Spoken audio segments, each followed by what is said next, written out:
día más de su palabra. Hoy quiero compartir esto que el Señor puso en mi corazón. Eh, Creo que debemos de conocerlo, porque muchas veces podemos estar inquiriendo en algo que desagrada a Dios por falta de conocimiento o por falta de instrucción. Y ese es muchas veces el error en que el pueblo de Dios caemos en las trampas, en los lazos de nuestro enemigo. Oseas dice que el pueblo de Dios fue llevado cautivo por falta de conocimiento a la palabra. Qué tremendo, hermano, que un pueblo que es escogido por Dios, un pueblo que es comprado por Dios, sea llevado cautivo, pero no porque Dios lo quiera, sino que es porque el pueblo, por no buscar el conocimiento, por no escudriñar las escrituras, es presa fácil. Y sucede muchas veces eso dentro de nosotros, que muchas veces, hermano, creemos que estamos en algo correcto, y cuando la Biblia nos hace ver lo contrario, a veces tomamos actitudes negativas, ¿verdad? Y hay veces, hermano, minimizamos el problema. Y hoy quiero platicar, por cierto, de que hay veces nosotros, hermano, minimizamos nuestra propia rebelión. Y le voy a dar tres principios fundamentales de cómo se origina una rebelión dentro de una persona o dentro de una congregación, dentro de un mismo pueblo o una nación. Entonces quiero que me acompañe a Primera de Samuel 15:23, y voy a agarrar este versículo como base a lo que le quiero platicar. Primer libro de Samuel, capítulo 15, versículo 23, dice así: en nombre del Padre, el Hijo y el Espíritu Santo. Dice la palabra de Dios: negarse a obedecerlo es tan malo como la brujería. Wow, oiga, qué tremendo, hermano. Negarse a obedecerlo es tan malo como la brujería. Ser tercos y hacer la voluntad propia es como el pecado de adorar ídolos.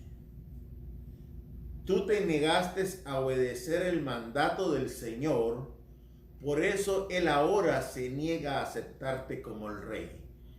El Señor añada bendición a su palabra. Me gustó esta versión, la PDT, porque tiene una manera diferente de decirlo. Porque, oiga, negarse a obedecerlo es tan malo como la brujería.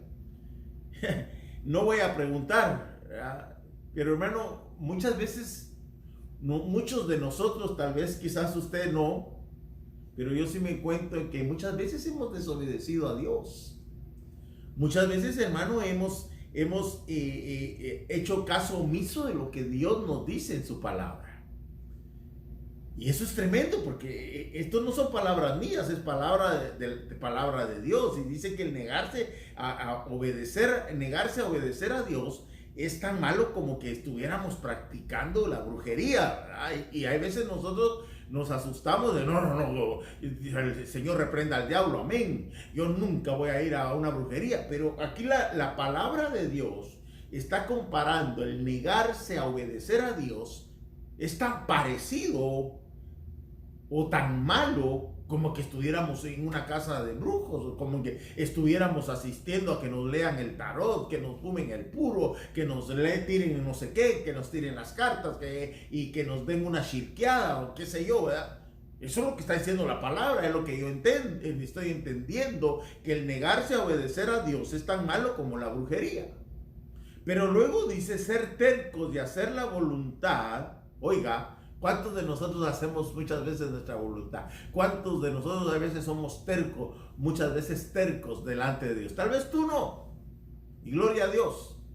Pero si nos pusiéramos un momento la mano en el corazón, hermano, en la conciencia, y decir, sí, Señor, te he desobedecido, a veces he sido terco delante de ti, he hecho mi propia voluntad.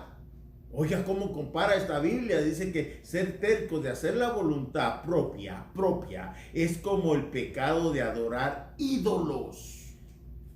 Entonces tal vez nunca nos hemos arrodillado delante de un ídolo, tal vez tú ya no lo haces desde el momento que supiste que un ídolo no era nada bueno, era desagradable a Dios. Pero ahora estamos por medio de la palabra de Dios, también estamos sabiendo que cuando nos volvemos tercos delante de Dios, cuando queremos hacer nuestra propia voluntad, es comparado como el pecado de adorar ídolos, sin necesidad de tener un ídolo adelante, sin necesidad de doblar nuestras rodillas delante de una estatua. Eso es lo que está diciendo la Biblia. Eso es lo que le está diciendo el profeta Samuel, se lo está diciendo al rey Saúl. Tú te negaste a obedecer el mandato del Señor.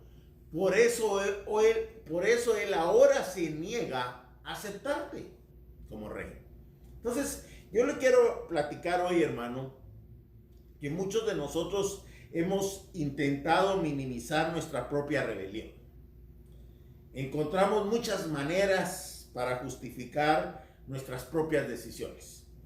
Y fíjese que me impresionaba porque algunas veces le echamos la culpa a los demás diciendo, yo no estuviera así, yo no me encontrara en esta situación si esa persona no me hubiera hecho mal. A veces minimizamos nuestra propia rebelión. Y le echamos la culpa a personas, le echamos la culpa a los demás, diciendo esta frase famosa, yo no me encontrara en esta situación, yo no me sentiría de esta manera si aquella persona no me hubiera hecho ese daño, si aquella persona no me hubiera causado esos problemas. Estamos minimizando nuestra propia rebelión. ¿Sabe qué es minimizar? Como que nos estamos justificando. Piensa en Adán. Adán era el responsable. Dios le había dado las instrucciones a aquel varón. Dios había hablado con él. Y cuando Dios lo afronta, minimiza su situación, su rebeldía.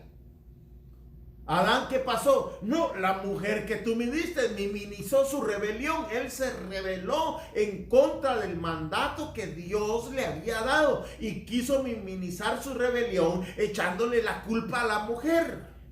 Si tú no me hubieras dado esa mujer, Señor, yo no hubiera cometido ese problema. Si tú no me hubieras dado esa mujer, yo no estuviera en esta situación tan vergonzosa con la cual hoy estoy delante de ti. Así actuamos muchas veces nosotros. Así actuamos muchas veces nosotros, el pueblo de Dios, queriendo culpar a otras personas, queriendo hacer, hermano, justificarnos delante de Dios y haciendo ver que los culpables son los demás, los que están causando los problemas en nosotros. Otras veces le echamos la culpa a las circunstancias, pasadas o presentes. ¿O no es cierto? Hay veces, hermanos, decimos, bueno, a mí me criaron de esa manera.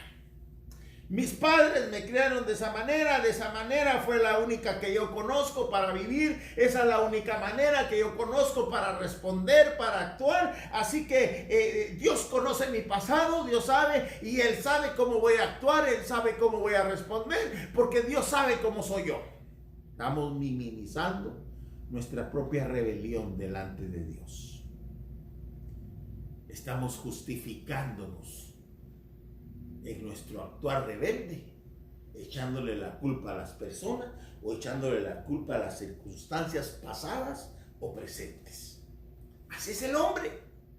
Saúl, hermano, le echó la culpa al pueblo.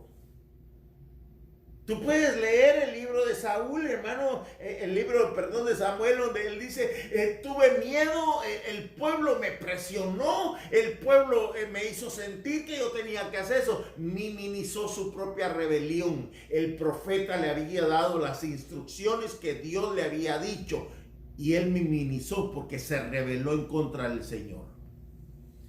Y muchas veces nosotros actuamos de esa misma manera.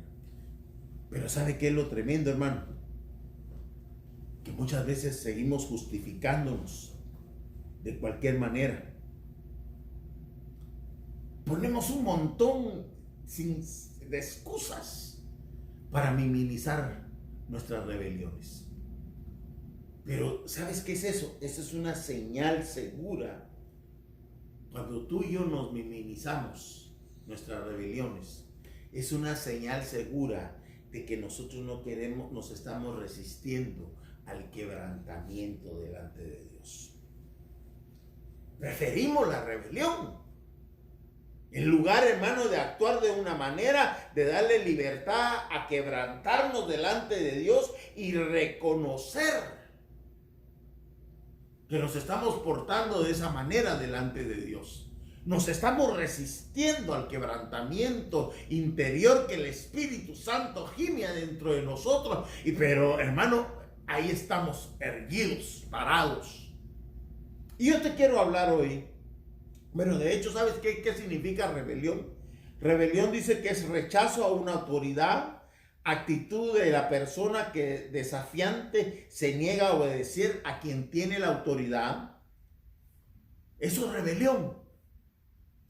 Y esta rebelión, la cual muchos de nosotros, vuelvo a repetir, quizás tú tal vez no, pero muchas veces de nosotros minimizamos echándole la culpa a las circunstancias, echándole la culpa a las personas, haciendo sentir, hermano, que nosotros no somos, no estamos actuando así, sino que porque nos lo hicieron, entonces por eso es que nosotros actuamos de esa manera.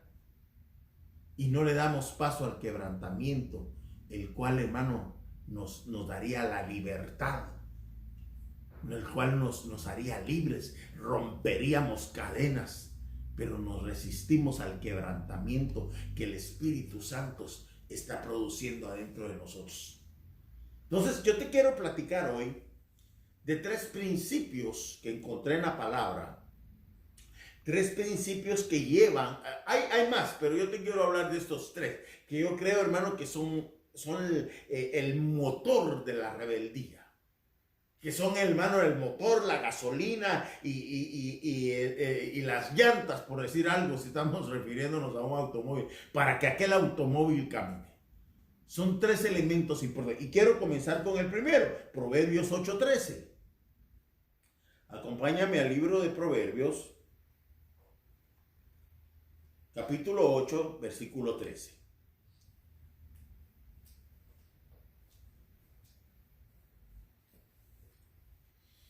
Aleluya. Cristo nos ama. Proverbios 8:13. ¿Lo tienes ahí? Dice, el temor del Señor es aborrecer el mal. El orgullo, la arrogancia, el mal camino y la boca perversa, yo las desprecio, dice el Señor. Oiga, el temor del Señor es aborrecer el mal. Ese es el temor del Señor, aborrece el mal. Y comienza con el orgullo, la arrogancia, el mal camino y la boca perversa. El Señor dice que no las acepta, las aborrece, las rechaza. Entonces, definitivamente, hermano, yo viendo, estudiando la palabra de Dios, yo creo que la principal raíz de toda rebelión, hermano, en nuestra vida es el orgullo. Sí, hermano. Yo creo que ese es como cuando dice la raíz de todos los males es el amor al dinero. Yo creo que el orgullo es la raíz, hermano, es la fuente de la alimentación en la persona. Y eso es el orgullo. ¡Qué tremendo! El orgullo, hermano, es una actitud de independencia de Dios. Cuando tú y yo nos dependemos de Dios, hermano, nos estamos alimentando la raíz del orgullo dentro de nosotros. Es una actitud de dependencia de Dios, hermano, Y podemos considerarlo también como un sinónimo de burla, de arrogancia, de insensatez, de maldad, de crueldad. ¿Por qué? Porque se opone directamente a la disposición humilde, temerosa hacia Dios. Eso es lo que es el orgullo.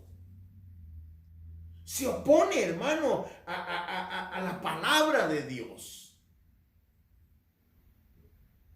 Es una arrogancia, una insensatez, es maldad, es crueldad, que, hermano, va en contra de los principios divinos de Dios. Es tremendo, hermano.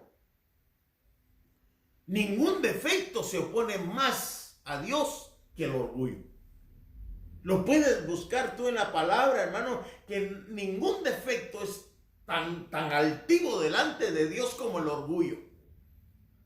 ¿Por qué? Porque el orgullo es el principio de la rebelión, hermano, es la actitud de independencia de Dios, donde le decimos: yo no necesito del consejo de tu palabra, yo no necesito de ti para vivir, yo no necesito de tu amor, yo no necesito de tu misericordia, yo no necesito de esto. Es una independencia total de Dios. Entonces quiere decir, hermano, que el orgullo, hermano, es un defecto que se opone directamente a Dios.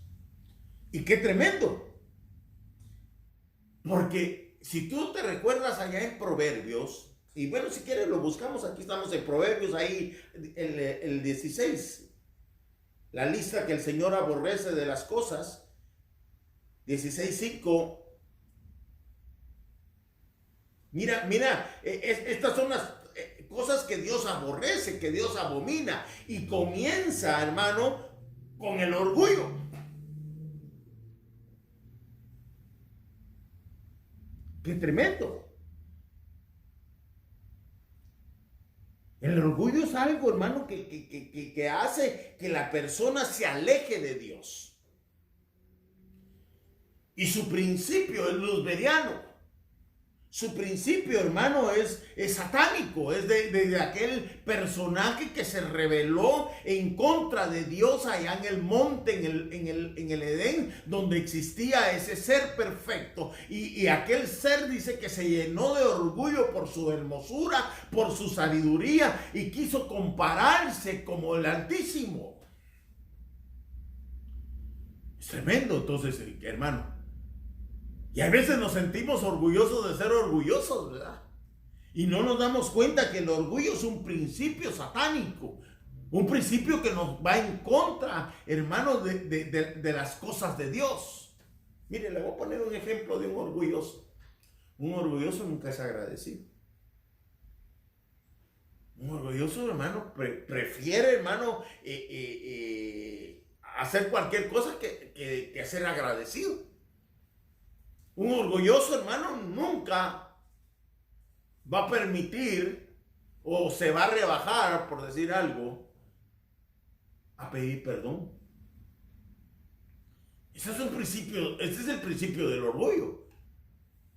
Pero lo que te estoy hablando es que la palabra nos pide a nosotros que nos humillemos. La palabra nos pide a nosotros, hermano, que reconozcamos que todo lo que tenemos viene de parte de Dios. Pero el orgulloso no lo reconoce. El orgulloso, hermano, prefiere él caerse o no comer con tal de no extender la mano y pedir auxilio. Yo he conocido gente orgullosa. He conocido gente, hermano, que su orgullo es ser orgulloso, dice ellos. Y que ellos nunca van a tener necesidad de molestar a nadie. Eso es un orgullo.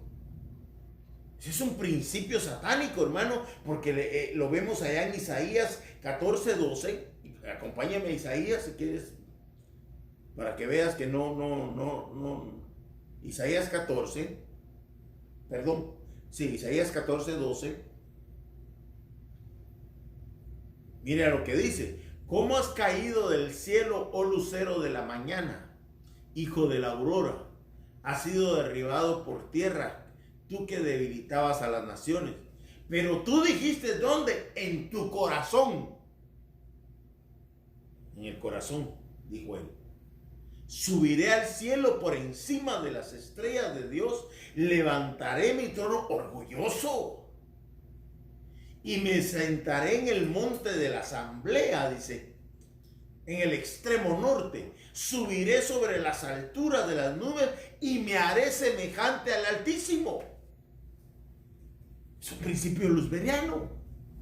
Tú puedes leer después de que termine la enseñanza.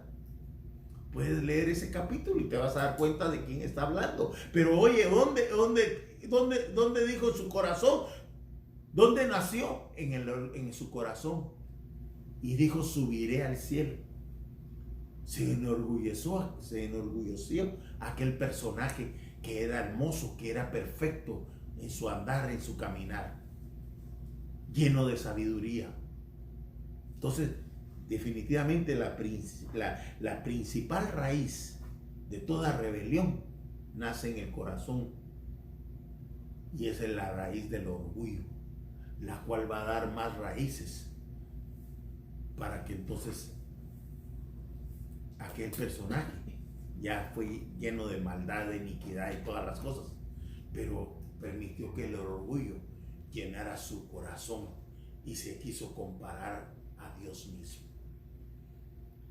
Y hay veces, hermano, mire, tal vez tú podrás decir, pero yo no tengo esos pensamientos. Pero a veces, hermano, le echamos la culpa a los demás, le echamos la culpa a las circunstancias pasadas, y no queremos doblar, no queremos quebrantarnos delante de Dios y pedirle a ese Dios lleno de amor y misericordia que sane nuestro corazón. Y preferimos alejarnos de la presencia de Dios. Preferimos alejarnos, hermano, de personas que nos han hecho bien, de personas que nos han extendido la mano, con tal de no doblegarnos, con tal de no aceptar la palabra de Dios. Y nos volvemos entonces rebeldes. Nos volvemos entonces, empezamos a actuar, a justificarnos, y esa justificación, sin darnos cuenta a nosotros, está causando rebeldía, porque nos estamos oponiendo a lo que la palabra de Dios dice, y estoy haciendo mi propia voluntad, como decía la versión que leímos.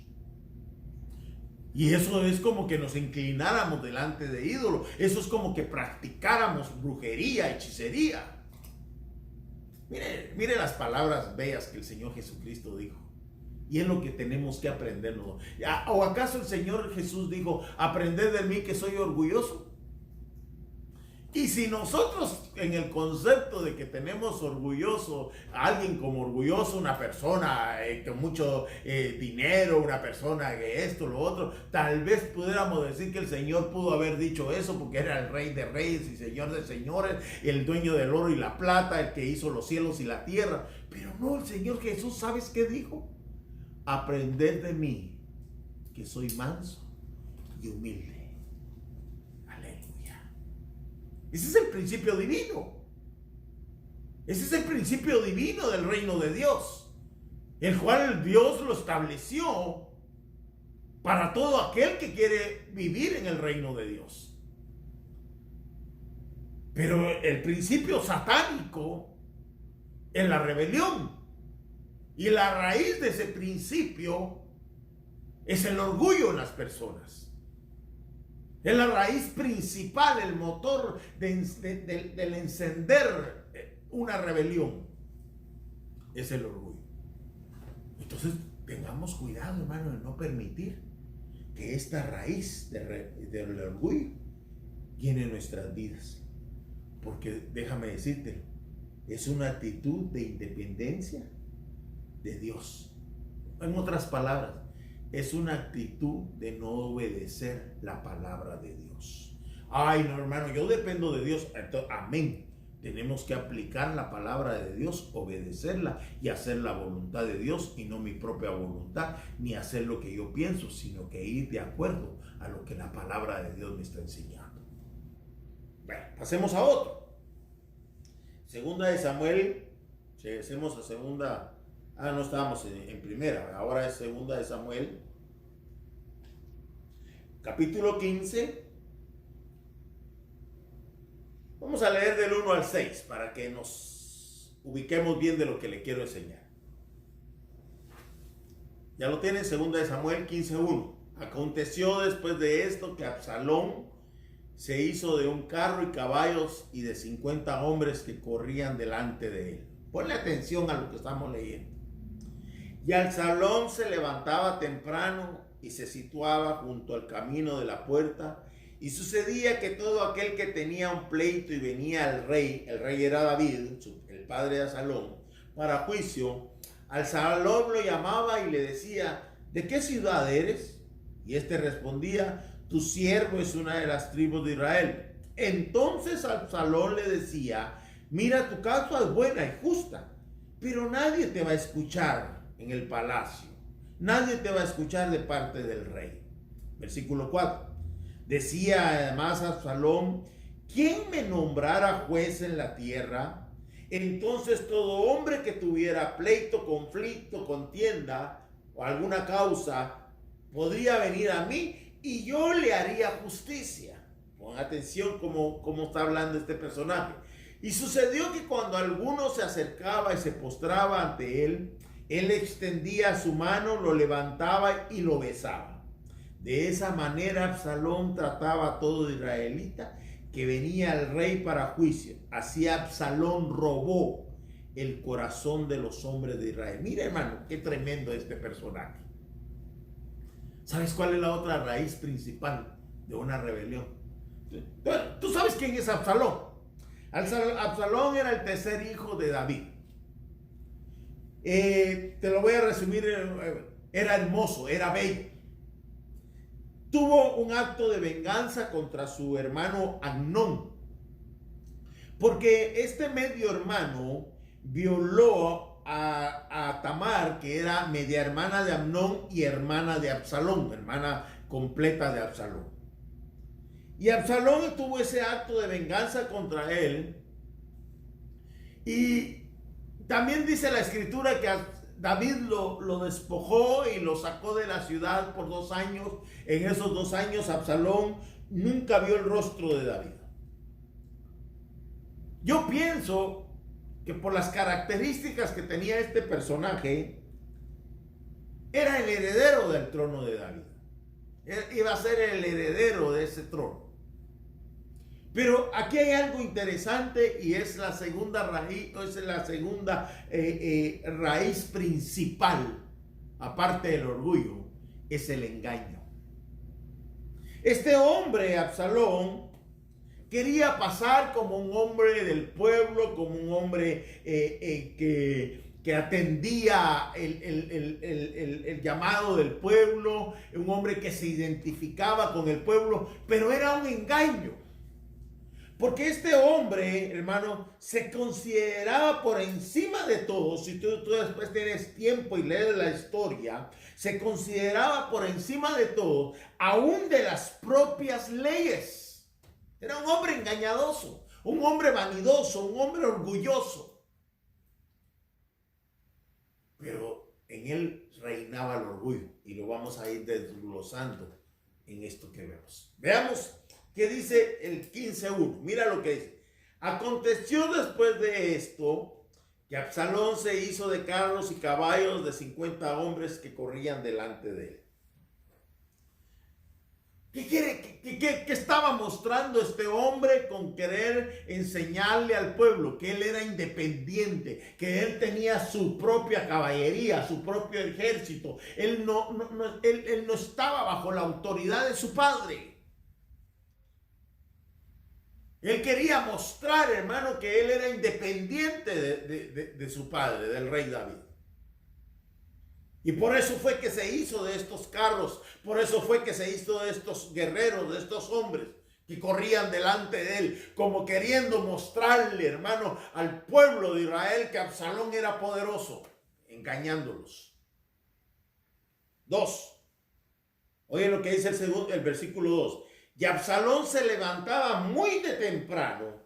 Oiga, hay gente así, engañadoras, que van desde muy temprano a la iglesia para ver quiénes son los primeros que llegan y empiezan a decir, ya veo que ya es tarde y el pastor no viene, ya veo que ya es tarde y nosotros ya venimos, y el anciano, el líder, el ujier no han venido. Se levantó muy de tempranito. ¿Ha visto usted esa clase de personas en las iglesias muchas veces? Sí. Al estilo Absalón, que se levantan desde muy temprano y se van al templo. Y dice, y se sentaba junto al camino de la puerta, y sucedía que todo aquel que tenía un pleito, oiga, qué tremendo, y venía el rey para juicio, Absalón lo llamaba y le decía, ¿de qué ciudad eres, papadito lindo? ¿De qué ciudad vienes, hermanito amado? ¿De dónde vienes? Vienes de muy lejos, ¿verdad? Y este respondía, tu siervo es uno de las tribus de Israel. Mire qué tremendo. Se estaba autoproclamando, se creía juez. Y así hay muchos dentro de la iglesia. Se estaba autopromoviendo. Se estaba autopromoviendo. Ese no era la responsabilidad de Absalón. Estaba engañando al pueblo. Y vas a ver a dónde los quiere llevar. Así hay hoy día muchos creyentes que se está autopromoviendo dentro de la iglesia. Tal vez, hermano ya se fijó que cuando yo leí, cuando yo canté, cuando yo prediqué, cayó la gloria de Dios. Y vienen los hermanitos muchas veces muy confiados porque piensan que aquella persona está hablando por medio del Espíritu. Hoy sí, hermano, estuvo muy lindo. Se estaba autopromoviendo Absalón. Pero oye lo que dice el 3. Entonces Absalón le decía, mira, tu causa es buena. Sí, hermano, mira, qué tremendo, yo estoy de acuerdo, tu causa es buena y justa, pero nadie aquí en la iglesia, nadie te va a poner atención. El pastor y los líderes o la esposa del pastor están muy ocupados, tienen muchas cosas que hacer. ¿Sabes qué estaba haciendo Absalón con esta gente? Estaba provocando descontento dentro del pueblo de Dios. Esta es una raíz, el engaño. ¿Y sabe qué es lo tremendo, hermano? Que muchas veces nosotros ponemos atención a esta clase de personajes como Absalones. Oyendo, Absalón estaba provocando descontento. Estaba criticando, en pocas palabras, estaba criticando a su padre. Estaba criticando a la corte del rey. Le estaba diciendo, ellos no te van a poner atención. Yo sé que tu causa es justa, tu causa es una buena causa para llevarla delante de Dios, pero no te van a poner atención, hermanito querido. Hay cosas más interesantes que hacer. Mira, ahora pues, con todo esto que está pasando, ¿quién te va a estar escuchando? Estaba provocando descontento dentro del pueblo de Dios. Versículo 4. Decía además, oye, es que, mire, hermano, qué tremendo el enemigo. Dios reprenda al diablo. Oye las palabras dulces de este engañador que estaba provocando rebeldía en el pueblo de Israel. Oye las palabras dulces con las cuales hablaba. Y decía además, hasta me imagino como con hermano, hasta con una cara de no sé cómo, me imagino cómo haber estado Absalón delante de eso. Y te lo digo con fundamento bíblico. Y ahorita te lo voy a comprobar. Decía además Absalón, ¿quién me nombrara juez? ¿Quién me nombrara líder de esta iglesia? ¿Quién me nombrara anciano? ¿Quién me nombrara pastor? ¿Quién me nombrara apóstol? ¿Quién me nombrara? Oiga las palabras que estaba diciendo este hombre. ¿Quién me nombrara juez en la tierra? Entonces dice, oiga, todo hombre que tuviera pleito o causa alguna podría venir a mí y yo actuaría con justicia. Se mostraba condescendiente con el pueblo. Estaba proyectando una nueva visión. Estaba queriendo él decir en pocas palabras, ¿quién me nombrara rey? Porque el pueblo en el Antiguo Testamento iban ante la corte del rey y presentaban sus casos. El rey en ese entonces fungía como juez delante del pueblo de Israel. Entonces lo que estaba diciendo él era, yo tengo una nueva visión. Si ustedes me proclaman rey, juez, si ustedes me proclaman rey, yo voy a actuar con justicia y todos los hombres van a tener respuesta de parte mía. Yo haría justicia delante de todos. Y así hay muchos dentro de la obra de Dios. Quieren proyectar una nueva visión, hermano, y quieren hacer sus reinos independientes. Quieren hacer, hermano, no les gusta estar bajo autoridad. No les gusta sujetarse a ninguna autoridad. Creo que ellos tienen una visión nueva y se muestran condescendientes con el pueblo, con las ovejas. Y si tienen una función como líderes, empiezan, no, tú tienes razón. No, mira esto. Y empiezan, hermano, a mostrarle, a engañarlos, que ellos van a tener condescendencia con ellos y que ellos van a estar en la disposición de escuchar sus quejas y de atenderlos. Señor, reprenda esta raíz de engaño. Señor, reprenda, hermano, todo orgullo que puede haber en nosotros. Ay, bendito Dios. El versículo 5. Y sucedía, oye, qué tremendo esto.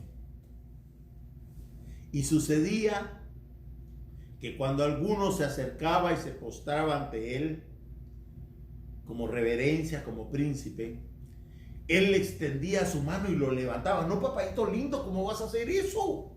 Si yo soy igual que tú, yo también soy un ciudadano de esta. Levántate, por favor, papayito lindo. Hermano, qué tremendo. Quieren mostrar una imagen que son del pueblo, aunque por dentro están diciendo, ¡ay, tener que besar a este! ¡Ay, este debería hasta besar los pies, no solo la mano! Dice, y lo levantaba y lo besaba, como queriendo aparentar humildad, como queriendo aparentar, hermano, que eran tú y tú. ¡Qué tremendo! Hermano, tenemos que tener cuidado en no ser Absalones, en no caer, en no dejar que esta raíz de engaño, con estos síntomas, porque estos son síntomas de engaño de un personaje en el cual pueden estar, hermano, floreciendo en nuestras vidas. Pero hoy el 6, de esta manera Absalón trataba a todo israelita que venía al rey para juicio. Oigan, qué tremendo. Él era amable, él era sonriente, él hacía carnitas asadas en su casa para que la gente llegara a su casa y provocaba ya, hermano, empezaba a hablar mal de los líderes, del pastor, y hermano, esa manera Absalón trataba al pueblo. Reunía a los líderes que tal vez tenían donde él sabía que tal vez algún líder tenía algo en contra del pastor o de algún otro líder. En lugar de llamarlo y decirle, mira, papayito lindo, la Biblia dice esto, vamos, oremos por él, pedirle perdón, yo te acompaño, restauremos esa herida. No, Absalón de esa manera trataba al pueblo. Y así Absalón se robaba el corazón de los hombres con engaño, porque entonces el pueblo decía, no, este debería ser el rey, este nos trata como igual a nosotros, en este no hay diferencia con el rey David, tenemos que verlo de lejos, tenemos que pedir cita, y si él está ocupado, a saber, en cambio Absalón nos atiende. Principio de rebeldía, el engaño. Qué tremendo. Es una de las raíces que alimentan la rebeldía como el orgullo. Son raíces, hermano, que pueden llevar a una ovejita a rebelarse y volverse cabro. Ya viste que el pastor hace esto y esto, y aquella ovejita tal vez sana empieza a oír cosas que un líder con engaño le quiere robar el corazón, con manipulación, con una nueva visión. Tengamos cuidado, hermano.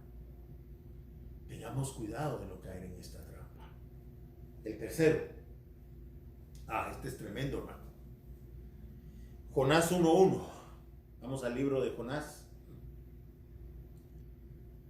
Mire qué tremendo, hermano. Capítulo 1. Vamos a leer del 1 al 3. Vino palabra del Señor. ¿Te recuerdas que leímos al principio que el profeta le estaba diciendo al rey Saúl? Oye, vino palabra del Señor a Jonás, hijo de Amitai, diciendo: levántate, ve a Nínive, la gran ciudad, y proclama contra ella, porque su maldad ha subido hasta mí. El Señor le estaba dando instrucciones a aquel siervo. El Señor le estaba hablando a aquel varón. Pero Jonás se levantó para huir a Tarsis. Oiga, estaba haciendo su propia voluntad. Estaba desobedeciendo a la palabra de Dios, que es como adivinación. Estaba haciendo su propia voluntad, que es considerada como inclinarse delante de un ídolo. Pero Jonás se levantó para huir a Tarsis, lejos de la presencia del Señor, y descendió a Jope. Encontró barco que iba a Tarsis, pagó el pasaje y entró en él para ir con ellos a Tarsis, lejos de la presencia del Señor. Oiga, qué tremendo.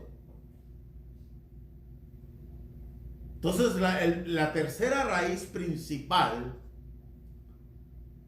de una rebeldía es el temor. ¿Por qué? Porque es una de las raíces, hermano, que nos llevan a desobedecer a Dios.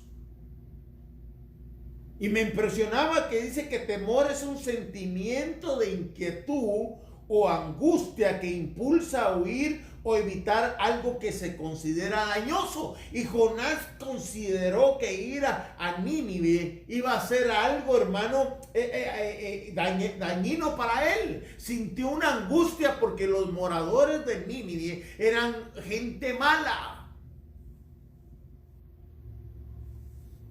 Este no es el temor al Señor, este es el temor de desobedecer la palabra de Dios, porque dice la Escritura que vino la palabra del Señor, y si el Señor le estaba diciendo, era porque el Señor iba a guardar de la vida de Jonás. Pero el temor dice que es una inquietud o angustia que lleva a la persona, que impulsa a huir o evitar algo que se considera dañoso o arriesgado o peligroso.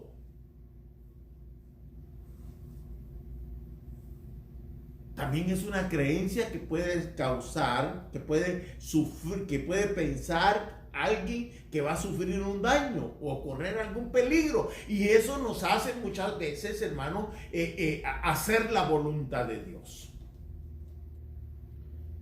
El temor nos lleva a desobedecer lo que Dios nos dice. Porque Dios nos dice, hagamos aquello, y muchas veces, hermano, nosotros no lo queremos hacer por temor, y eso nos vuelve, es una raíz que nos vuelve en contra de la voluntad de Dios. El Señor Jesús en el Getsemaní sintió angustia, sintió temor.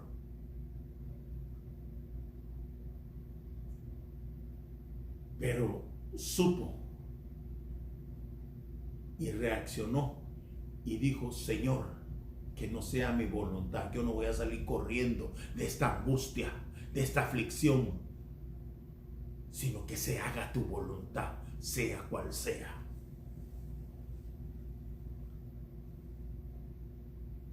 Porque el temor te puede llevar a desobedecer la palabra de Dios. ¿Qué sintió Pedro cuando lo estaban señalando a aquella gente? Sintió temor, sintió angustia. Y rechazó al Señor Jesús, negándolo 3 veces. Porque entró temor a su vida. Y así muchas veces dentro de nosotros, hermanos, muchas veces tenemos temor de las cosas y nos volvemos rebeldes en contra de Dios. Mira qué dice la palabra del Señor. ¿Acaso no dice la palabra de Dios que Dios tiene cuidado aún de los pajarillos y de las flores y de las cosas? ¿Cuánto más no va a tener cuidado de vosotros que somos nuestros hijos? Pero muchas veces tenemos temor y salimos corriendo. Desobedecemos la palabra de Dios, nos volvemos rebeldes. Y después minimizamos y decimos, Señor, tú sabes que por las circunstancias tuve que salir corriendo. Si no salía corriendo, ahí me quedaba. Minimizamos o le echamos la culpa a las circunstancias. Le echamos la culpa a las situaciones. Y dejamos de confiar en la palabra de Dios. ¿Qué es lo que hace el temor en ti? Que no confiemos en la palabra de Dios. Eso fue lo que le sucedió a Pedro, lo que le sucedió a Jonás. Dejaron de confiar en la palabra de Dios. Dejaron de creerle a las promesas que Dios tenía para ellos. Y muchas veces dentro de nosotros sucede esto, hermano, que dejamos de confiar de que Dios nos puso, hermano, que Dios nos sembró para que demos fruto. Y en abundancia, dice la palabra. Pero de repente miramos aquellas circunstancias adversas, de repente miramos aquellas cosas negativas, entonces le echamos la culpa y decimos, no, es que pues tenía que irme de ahí porque la situación estaba oscura. Pedro en el agua se cayó por el temor, porque el que lo había llamado venía caminando sobre el agua. Pero Pedro tuvo temor adentro y desconfió, entonces se hundió. Amada iglesia, estas 3 cosas, hay más cosas, ¿verdad?, que te van a llevar a la rebeldía, pero el orgullo, el engaño y el temor son raíces principales de volvernos rebeldes. Entonces, por favor, no minimicemos nuestra propia rebelión. Mejor, hermano, aceptemos el quebrantamiento y pidámosle perdón a Dios y obedezcamos a lo que su palabra nos dice. No le echemos culpa a nadie, no le echemos culpa a las circunstancias, ya sean pasadas o presentes, no le echemos culpa, hermano, a las personas que ellas son las causantes de nuestros problemas. No, tú tienes y yo tenemos hoy enfrente de nosotros la solución, y es el quebrantamiento de ir a la presencia del Dios vivo, doblar nuestras rodillas y alcanzaremos el oportuno socorro para nuestras almas. Dios está con nosotros, Dios está contigo, Dios está con tu familia. No permitas que este principio que va en contra de Dios nos aparte de él. 2 Corintios 10:5. Con esto voy a ir terminando. 2 Corintios 10:5. Mire qué lindo este versículo. Aleluya. 2 Corintios 10:5. Destruyendo especulaciones y todo razonamiento altivo que se levanta, contra el conocimiento de Dios. Destruyamos el orgullo, destruyamos el engaño, destruyamos el temor, destruyamos toda rebelión. Y poniendo todo pensamiento en cautiverio a la obediencia de Cristo, a la obediencia de la palabra. Pongamos todo, hermano, esto, destruyámoslo. Destruyamos todo principio que nos pueda llevar a la rebelión, empezando con minimizar nuestra propia rebelión, sino que de reconocer, hermano, que adentro de nosotros tal vez hay una raicita pequeña de orgullo, tal vez hay una raicita pequeña de temor, una raicita pequeña de engaño. Entonces saquémosla. No dejemos que profundice, sino que arranquémosla en el nombre poderoso de Jesucristo y saquémosla, hermano, de nuestras vidas. Entonces vamos a poder llevar todo pensamiento a la obediencia de Cristo. Vamos a llevar todo pensamiento a la palabra de Dios. Entonces no va a haber ningún principio satánico dentro de nosotros. No va a haber ningún principio del reino de las tinieblas que nos impida a nosotros disfrutar de la vida abundante, de la vida que Dios nos llamó.